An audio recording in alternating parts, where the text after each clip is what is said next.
Hello, Sherry. Thank you so much for Hello. obviously taking the time out to do this interview with Clusterview.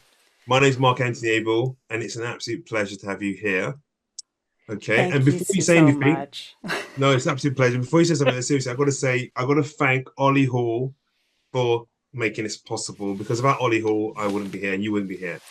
And you guys have got a great little history together, which we'll obviously talk about, things like that. But can I ask again, what is going on? What's it like right now? Where are you based, and what's it like? I'm in Lawrence, Kansas, and we're actually in a tornado watch right now. Oh my I gosh. know it's not uncommon for this time of Hmm. year, but it's always unsettling. Um, Oh, so things are okay, but I just need to keep an eye on the weather alerts.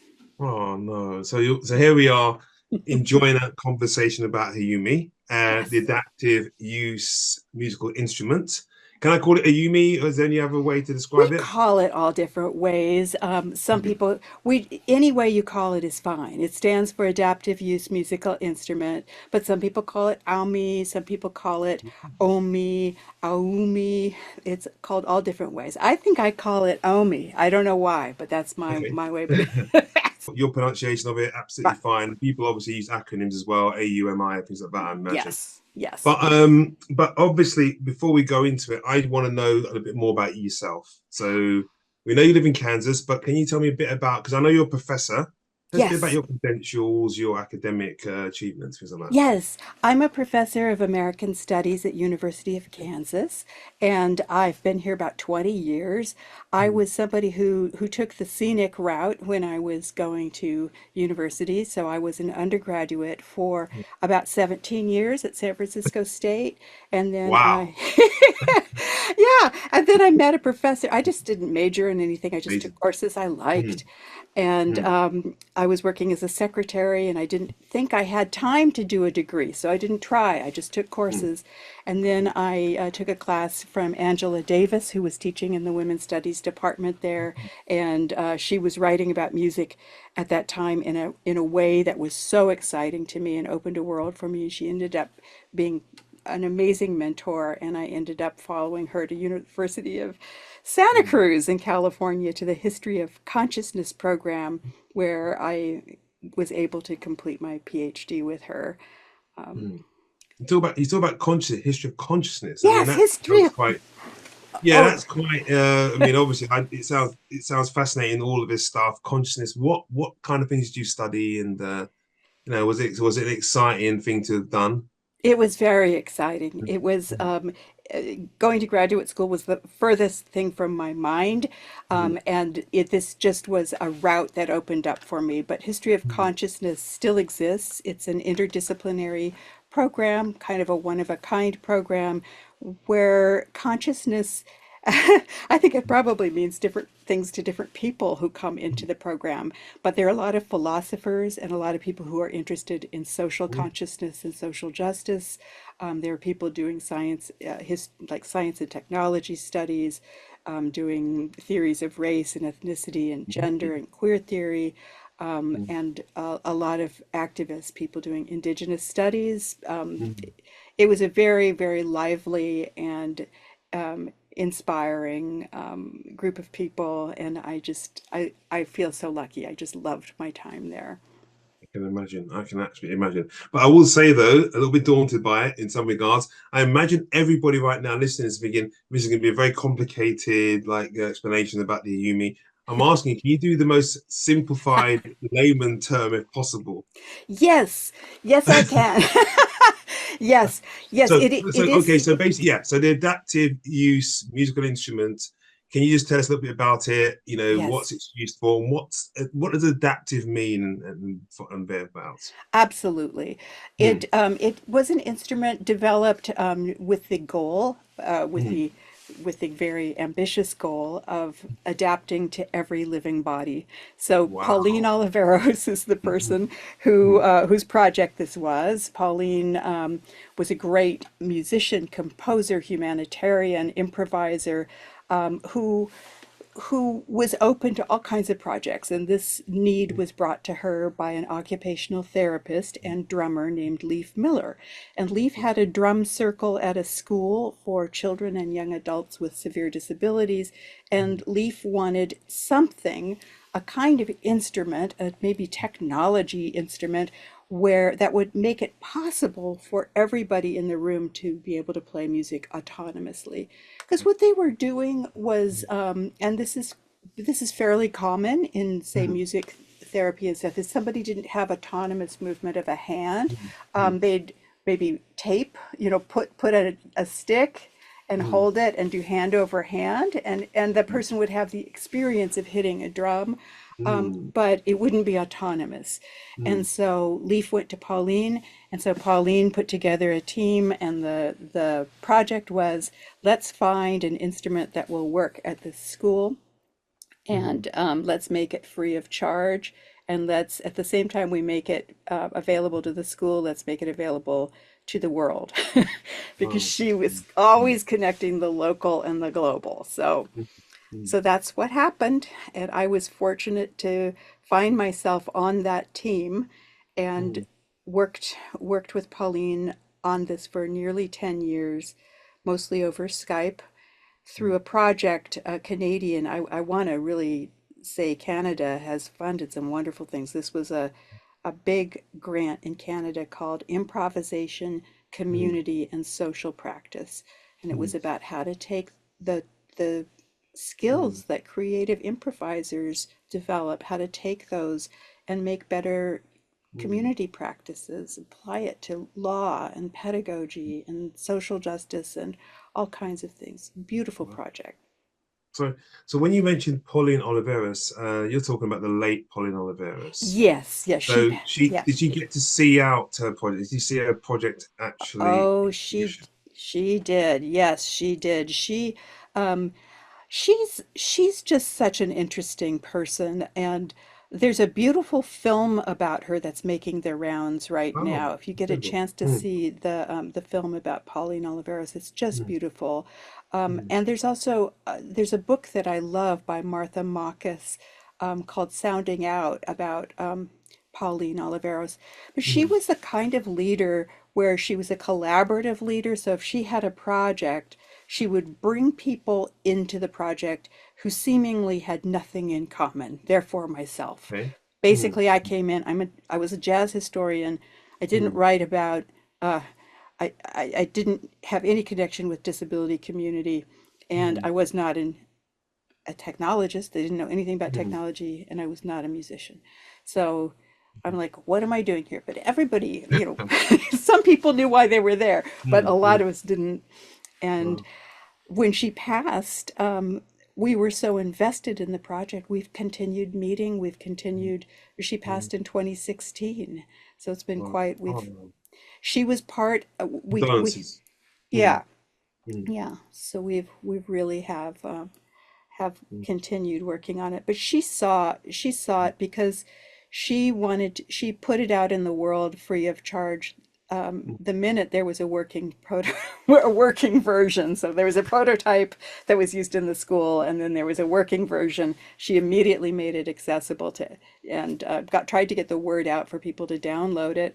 And then she considered everyone who downloaded it to be a researcher, and she oh, invited, when oh, you wow. yeah, Mm, when you incredible. downloaded it, you'd Mm. get, It's a Butchie's science project. She's just got a science project going on, and she's looking for the results at the end of it. Mm, yeah, no, yeah, mm, she was like, everybody's a part of this. We want to wow. make this work for Mm, every living body, mm, should be able to play music. Music is a human right. mm. And Oh, okay, yeah, okay. so we Mm, need okay. input from the people Mm, who are downloading it. So people who mm, downloaded it would send in things like, "Oh, I can't get it to do this," or "Oh, there was an update on my computer and now it won't work." mm, And she had a team of improvising programmers, mm, developers, technologists, and their job was to keep tweaking it, keep working mm, on it, make it as adaptive. So this is the adaptive part. It had to mm, adapt to mm. all bodies. Now you've mentioned the team of people coming in and project and technologists and such things like that working on it. Are you talking about Henry Logard? Is it by any Yes, yes, chance? Henry Loengard Mm.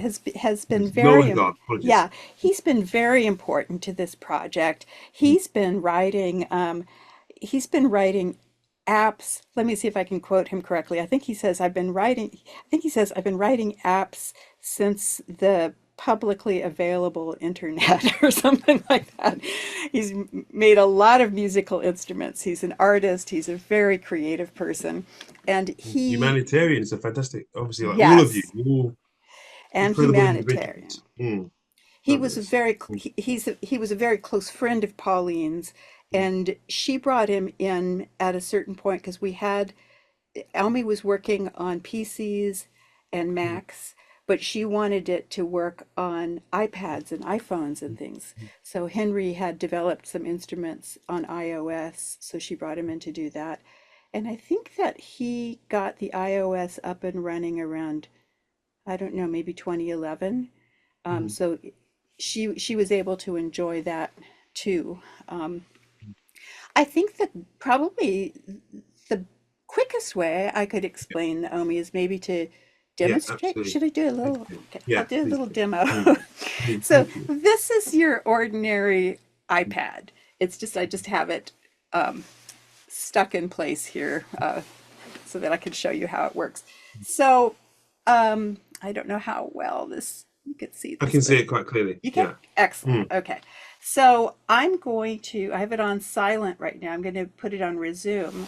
And that cursor is going to follow me. It's using the camera in the Oh, device what's it to, following? Your head or your hand? right now it seems to be following my finger. Oh, amazing. Wow. Yeah. But if I Incredible. put my head over here, Mm. let's see if I can get it to follow. Yeah, now it's following my head. Mm. Oh, beautiful. Yeah, and I have it set. There's Mm. hundreds of instruments already in Mm. there, plus you can put Mm. your own sounds in. So Oh. we have in Mm. Lawrence, Kansas, we have an Mm. improvising group. Mm. I'm wearing our band t-shirt. I don't know if you can see it, but we're called the Pre-Pandemic Ensemble because we've been playing Mm. for so long. PPE, and we have a member who likes to bowl, and so let me find um, show you some different settings that you can do. Mm. Um, well, let me first show you this. It's adaptive even to the point where you can squish those Mm. together. Each box has a sound in it. And And if I have, it speeds up the movement. yeah, if Brilliant. I Yeah, that's right. Yeah. if I have Mm. very narrow range of Mm. mobility, like if Mm. I just move my chin a little bit or my nose, I can still play the Mm. entire range of. So if the person using it is obviously physically impaired to a point where they actually cannot, they've got restrictive movement, Mm-hmm. they can still communicate with, I imagine, because I know, because obviously I was a support worker, Mm-hmm. and I know that I was able to read the gestures of the young man that I was looking after when I was a support worker. For a 3 month period, I was a support worker. And yeah, so he would basically blink, and I knew if he liked something, and that was Oh, how I was able to communicate with him. So you could still use this. Because I'm only saying it because I imagine that people would think, well, how can somebody actually use it? What right. kind of utilities are there? How utilitarian is it for the person using it? And I can see that it still can work with a nurse or somebody, or a carer working with the patient, as it were, or someone who needs Definitely. support. Mm. Definitely. Yeah, Mark Anthony, what you just said is Mm. something that I found really interesting about the instrument. As I mentioned, I had no experience with communities of disability, and Mm. so I had lots of questions when we were starting, like what is to prevent somebody who, say, is nonverbal to be Mm. attached to a sound they don't like, because that would be Absolutely. awful. Yeah. That's not Yeah. making music. Yeah. And Mm. what I've learned just by being in situations, I spent a lot of time with Leaf Miller at the school where she taught, and the communication, I was inexperienced, and I just didn't realize the many ways that people can express preferences. Mm. So Of course, of I course. got to work with a young woman at Leaf School who was Mm. nonverbal, but she really let me know which sounds she liked and which ones she didn't. So I would just try them all until she liked one a lot, and she would let Oh, me know. there you go. That's the way to do it. Of course. You got to have Yeah. patience, but you Yes. will absolutely, yeah. And it's And an it's incredible.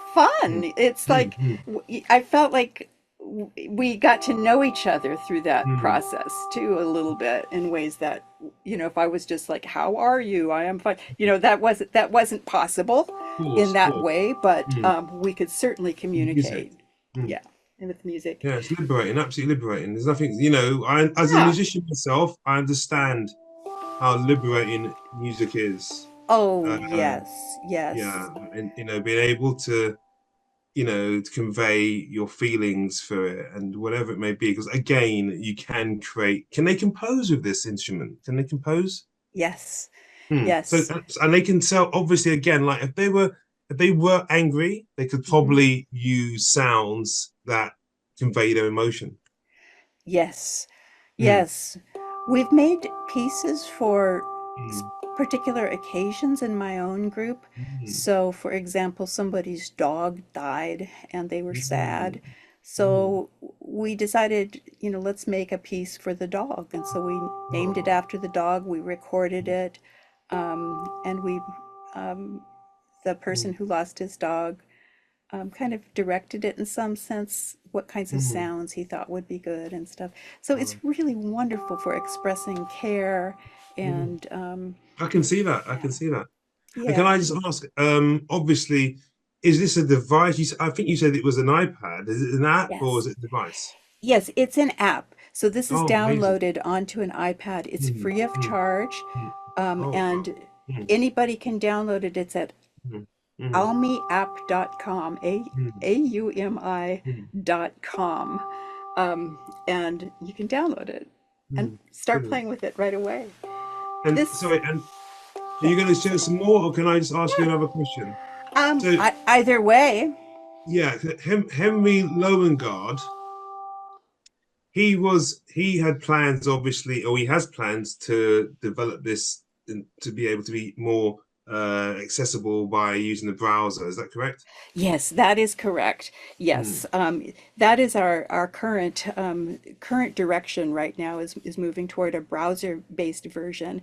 And to give mm, a kind of quick answer to why that's significant is that just imagine, all of these different systems that have different operating systems that happen. Like every time there's an update on the Mac or PC mm, or iOS, every time there's an update, the app needs to be fixed so that it'll work. mm, And sometimes mm, those updates are devastating to an app. And so if we have it as a browser-based version, mm, it'll be available on all the things that it's available on now. Plus, it'll be available on things that we never did get mm, it available on. Android phones don't get it right now. But with a browser-based version, you'd need Wi-Fi to download it. But then okay. Mm, it's designed in such a way that you wouldn't have to always have Wi-Fi to use it. mm. You'd need Wi-Fi for updates.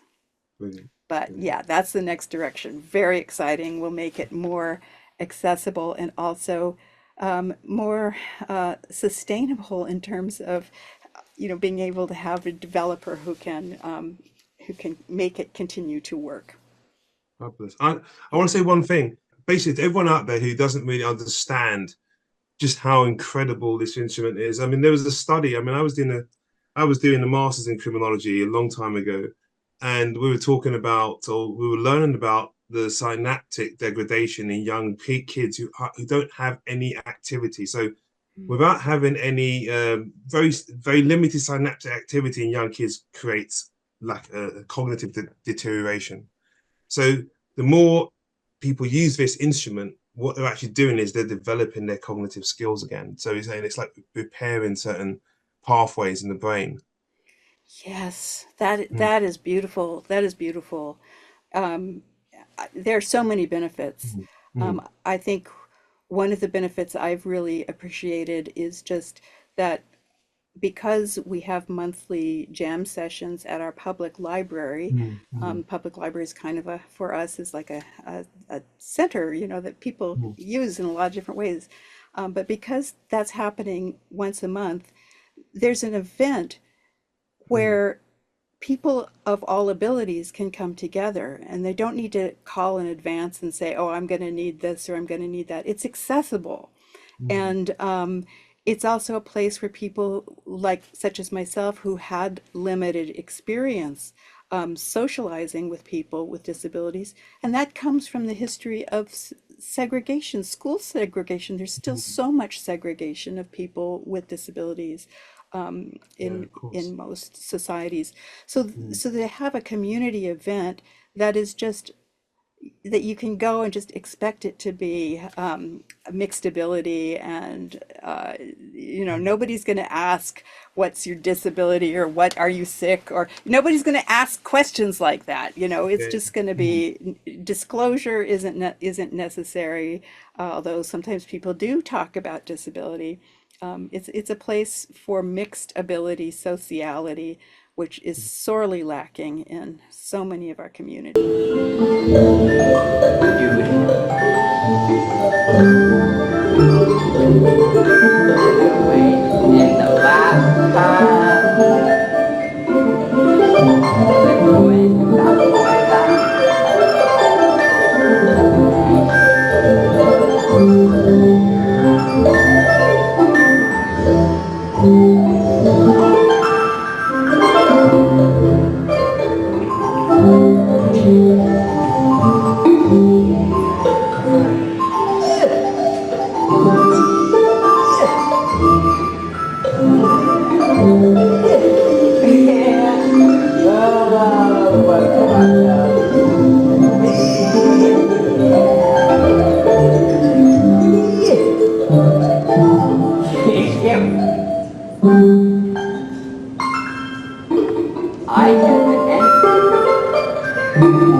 So what I love about this is basically that it's musical therapy, which I think is phenomenal because obviously I did it myself with a person with Crohn's disease who had MRSA and he was thoroughly debilitated as a result of that.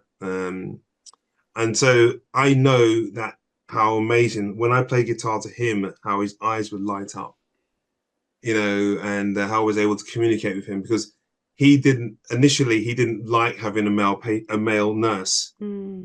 but when I got the guitar out and played, that all changed. So I love that this is possible and available. And the most thing I love more about it is that it's free. So Yes, that's incredible. yes.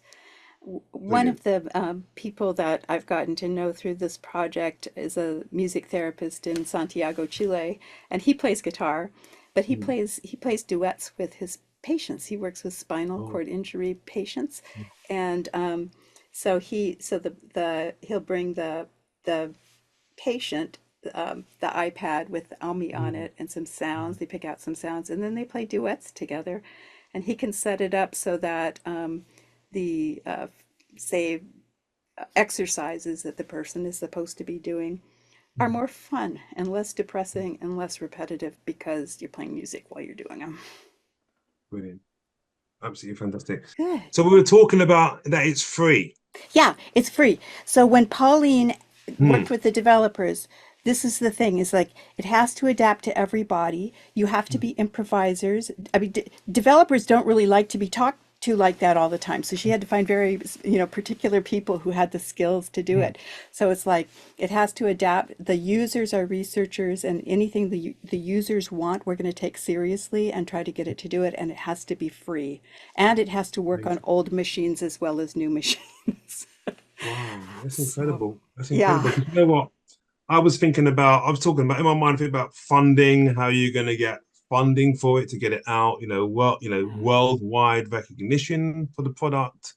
I mean, Mhm. these are the kind of things that go through my mind, and you've gone and just blown out the window. It's like it's going to be free anyway. Ones. But so far, but what you've achieved so far Hmm. is remarkable. The fact that you've actually got a device that's actually works. It's an app, a Yeah, free app, it's free. you Hmm. know, yeah, and it's I find it incredible that's available in that way, and so in terms of financing though, because obviously, Hmm. is this a philanthropic kind of venture? It's it's been a group effort, and we have a number of the people who Pauline brought in on the team are academics and Mhm. have, we've just applied for grant funding. Mhm. So one of our members of our team, Jonas Brosh, is at Rensselaer Polytechnic Institute, and Mhm. he's had great he's an excellent grant writer, and so he wrote the grant that is currently funding Henry's work Mhm. to work on the browser. A lot of it has just been volunteer. A lot of students have done it as student projects.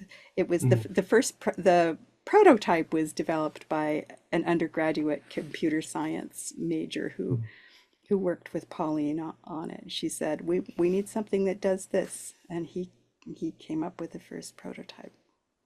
Brilliant, And brilliant, yeah, wonderful. So I know you don't need funding for very much because it's free in by all means, but how important is it to get awareness to the public? I mean, and what other channels are you using? Other than obviously we're talking to me, I'm going to get out to people obviously as much as I can, and because I will in the UK. But how important is it to get it out to people? it's very important to get it out to people. It's a part of expanding. I'm going to quote Pauline. She always talked about the need to expand the improvising community. And she talked like that. She would say things, and I'd go away going, what does that mean? But Mhm. I have a better sense of what she means having got to work with her for almost 10 years. Mhm. And she really meant that she believed that better people being able to perceive one another in more adaptive ways, more uh, humanitarian ways, more communitarian ways, could be done through music. It could be done through Mhm. sound. Mhm. She found that she was interested in anything about sound and healing and how the vibrations of sound can actually heal us and build different kinds of communities if we do it communally. So she wanted us to take it into our own communities wherever we were and to play with people. And that was really hard for me because I was basically a jazz historian and I'm not and a non-musician with no connection to disability community. So I had to come back to Lawrence, Kansas and figure out how to do it. And the Mhm. community that emerged from that, Ollie Hall for one, and then Mhm. all these wonderful people that I play with Mhm. all the time. Um, we've it's just been fantastic. It's completely changed the quality of my life. I Mhm.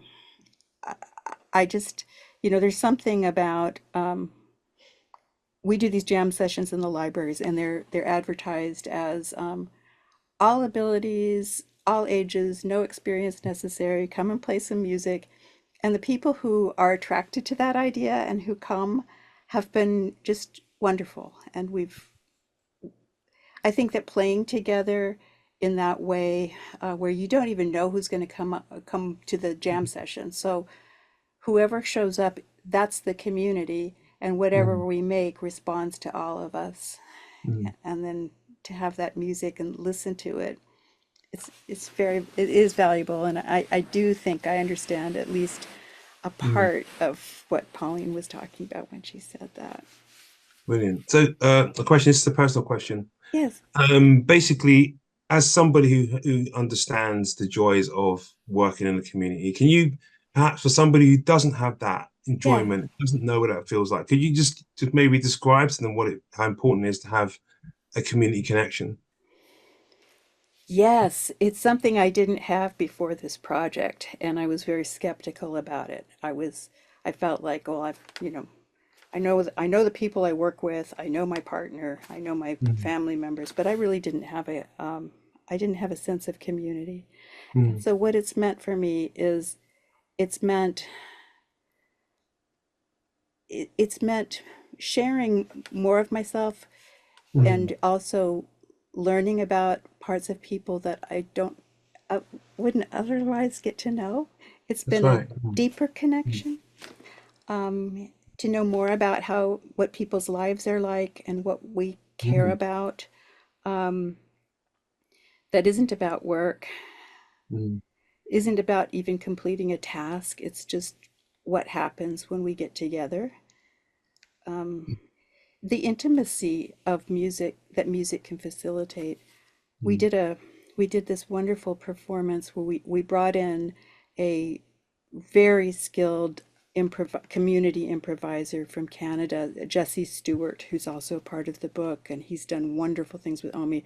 But we brought him in to do some workshops, music workshops. He's a drummer, a percussionist, and he's on the AUMI team. mm, And we did workshops together, and then we did two performances at the end. And the intimacy of just when you learn that this person that you didn't know a week ago, you learn that this is their preferred sound. You learn that that's the thing that they like. And you learn so that it becomes a kind of a motif in what we're doing together. And we hear that sound and we go, oh, yes, this person, where and it also means we care. Like I'm more aware of things mm, that connect, that impact people in my community that don't work yeah, at the same place I do. mm, And that's very important. It's mm, it's really an important part of being a human being, I think definitely. is, yeah. And people from different walks of life as well, which is pretty much what this Yes. adaptive, user instrument offers people. You are kind of working with people. I think sometimes we stay in our boxes in life. Hmm. Some people are just not ready. People they got their minds are somewhere else, and they're all about making money and just being wearing the coolest clothes and everything else. But you have to sometimes come back and just realize how lucky we are to have what we have, the communities we have, the people in our lives, and the people that we sometimes look down on. I always say to people all the time, and I know Ollie gets this completely. Yeah, It's like when you bring those people into your world and you get to know them, you'd be surprised how much wealth of knowledge these people have as well. definitely. People fall in bad luck. Things happen to people. Doesn't make them less than who we are. Hmm. Just different people, and we are a giant melting pot, and it's beautiful if we allow ourselves to appreciate that. Yeah, it really is. Mm, It is beautiful. It is mm, beautiful. And we can create amazing things together. I think mm. that's the music that we make every month at our jam sessions is always surprising. It's always improvised. I think improvisation has something to do with it. And Mm. it's always this instrument isn't easier for some people to play than others. I think that's another key thing is if we're Okay. all playing this Mm, instrument, mm, nobody can come in mm. who's, been studying music since they were 4 and be And then better come than in like everybody complete else. different instrument. Yeah, of course. You start Yeah. again. Yeah, it's the difference with an Android and an iPhone, isn't it? Yes, yes. I get it. I get it. What the last question I want to ask you is Mhm. it's about obviously people who have hearing impairments. Yes, hearing. How can that instrument work for them? And if it doesn't, what are you doing to create something? Have you got any ideas? Like I'm thinking about sensory things, like Yes. putting things on people's fingers, and like the fingers, like you're just feeling that finger move, and it's like a that beeps, or you get a kind of Yes. movement, so you feel like you're playing the piano. Yes. Definitely. Hmm. This is something that Pauline was really, really interested in, and she actually I'll answer the question with AUMI first, then I'll tell you some of the things Hmm. she was Hmm. working on. But with AUMI, we have tried it with different haptic interfaces, so there's so much stuff just on the market, and I think part of this comes from just experimenting with things, finding what's out there. So one person that I knew had been using this vest. I wish I could remember the maker who Oh, makes I've it. heard about Have you things. heard Yes. those? Yeah, and Yeah, I've it's like heard. Yeah, it yeah, yeah. vibrates. Yeah, Yes, that's it, it. That's right. it's There you go. used. I learned that a lot of metal performers Mm, use it so that they mm, can wear earplugs and hear the and mm. feel the get Wow, input from the vibrations. So it's interesting. yeah, but that is really It's fun. so basically this is inclusivity. And that to me is Yeah. what I'm on about. It's the inclusivity of the instrument because Yes. we don't want anyone to be left out, you know? No, no. Mm, So we've used this vest. We've had improvisations with people with in our own like sometimes when I say we, I mean the big OMI group, and sometimes I mean Lawrence, Kansas group. mm, So the Lawrence, Kansas group, we have had a number of people who have been deaf or hearing impaired who mm, wanted to participate, and we had somebody who liked to sit on the speaker like mm, she could like we use mm, we can use mm, speakers with these or use their internal speakers, but we had these like I see one just like it. Is that a rocket, that speaker on your shelf there? That No, it's not. A Mac. oh, It's is a it Mac okay? All right. power. We have something called a rocket Mm, that nice little speakers and they mm, they vibrate really nice. So she would like to sit on it mm, and dance and stuff. So and she'd play the Omi as well, even though she couldn't hear it, she could feel the vibrations that she was creating. mm, But Pauline was actually very interested in deaf sound, and mm, she did one of the last things she did before she passed is she did a musical instrument making mm, workshop in collaboration with an artist who creates instruments for deaf sound. And mm. everybody in the class had to invent an instrument that worked with deaf Wow. sound. Mm, And wow. That's they, I know, mm, some of it had to do with low frequency, some of it had to mm, do with touch and vibration, mm, but they mm, all created the instruments. And then Pauline wrote a piece for that and mm, premiered it in Norway.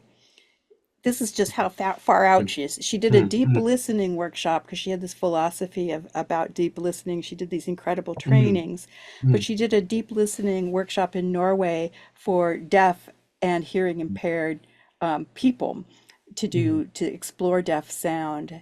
And Wow. then they played the instruments that had been created by her class. Then she had the deaf students of the workshop teach the local symphony orchestra musicians how to play these instruments. And then they did a concert Wow. in an empty swimming pool Mm, in amazing. Norway, which really had Gotcha. reverberation. Mm, And it was a piece that Pauline wrote specifically for hearing and deaf audiences. She wanted to be interesting for across that spectrum of sound perception. mm. So Amazing. she definitely would have been continuing working on Ah, I can imagine. I can't deaf imagine she would sound. have ever stopped doing Yeah. any. Can Mhm. you just give me a positive story that you've got? You've really told give us a few, but one personal positive story that you've had or heard since Ayumi's been out. Okay. Well, one of the most amazing things that I ever saw was and actually the story is there's many stories similar to this, but I Mm, was at a workshop where Leaf was demonstrating the instrument and Leaf Miller, the drummer, occupational therapist, was yeah. demonstrating the instrument, and people had brought children with disabilities, so families had shown up with their children. Mm, I think mm, it was advertised that way somehow, mm, and there was a mom and her son who was 6 at the time had no he had such limited mobility and he was mm, nonverbal and there was nothing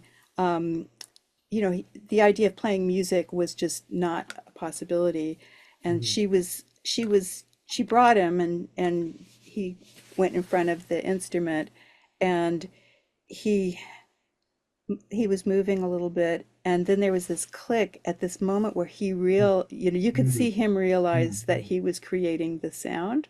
mm. And he's 6 years old, and the mom's like, she was like, couldn't believe, she said that was the first Mm, time mm, she had ever seen him do something autonomously, like mm. let alone a specific Yeah. task like play Mm, music.